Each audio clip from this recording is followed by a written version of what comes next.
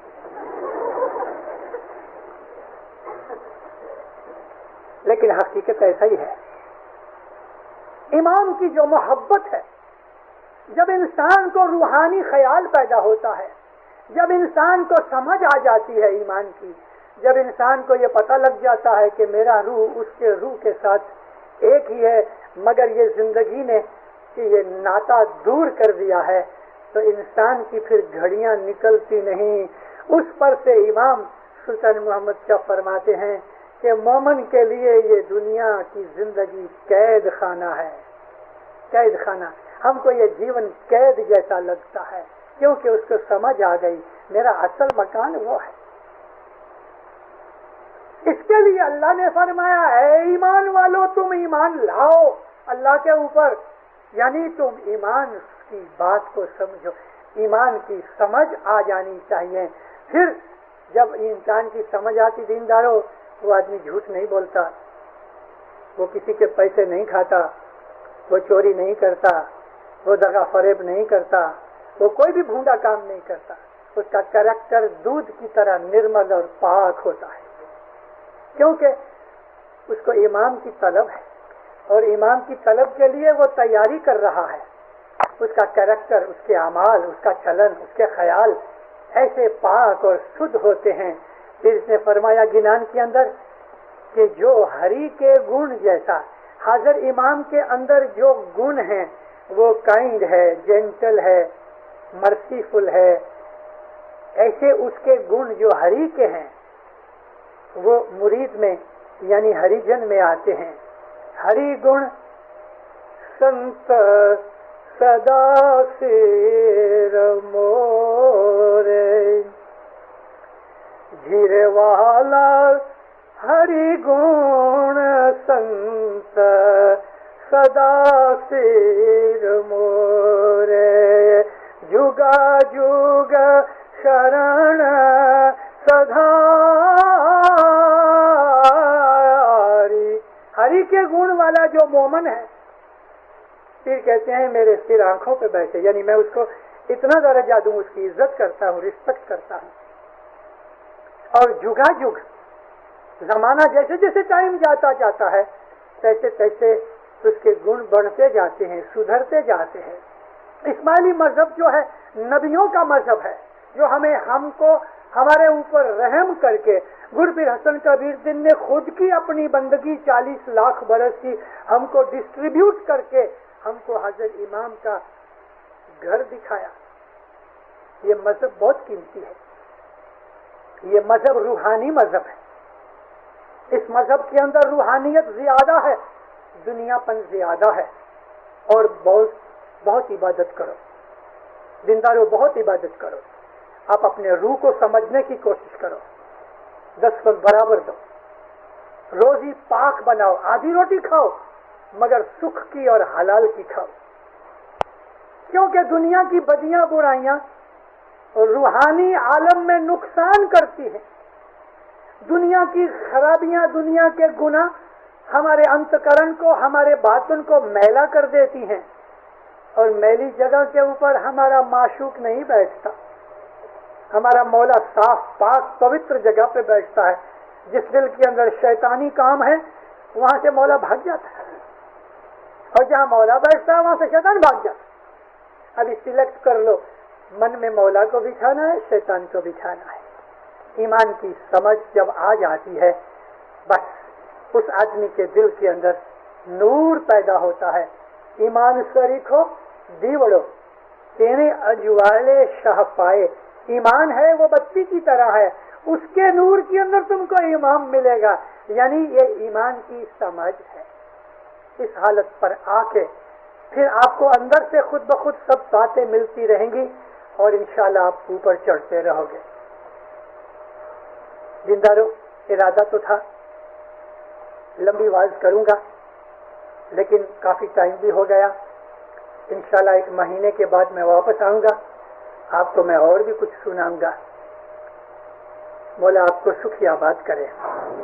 ایمان کی سلامتی دے، دین میں دنیا کے اندر اپنی چھتر چھایا میں رکھے، دسون سکریت میں پورا رکھے، عبادت بندگی میں مشغول رکھے، اپنا فرمان بردار مومن بنائے، ہر بدی برائی سے بچائے، ہر گناہ سے دور رکھے، شیطان کے فریب سے دور رکھے، آپ کے دلوں کو مولا ہمیشہ روشن رکھے، مولا اپنی محبت عطا کرے، مولا حقیقتی سمجھ دے، مولا اپنی معرفت دے، مولا آپ پہ راضی رہے، مولا آپ کو ہمیشہ اپنے نورانی دیدار کی بخشش دے، مولانا حضر امام آپ کی ہر نیک امید پوری کرے۔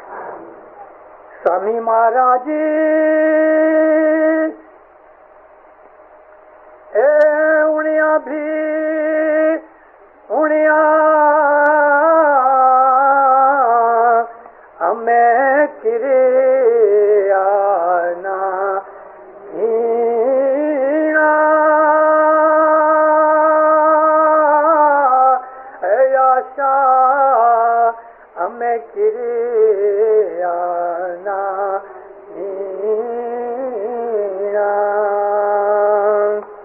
تو امن چھے آشا تمہاری آجی سوامی مہاراج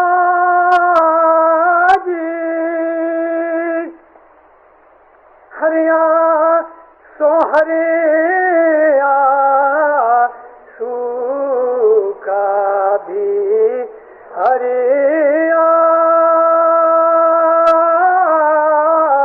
یاشا سوکھا بھی ہریا جو ہووے نظر تمہاری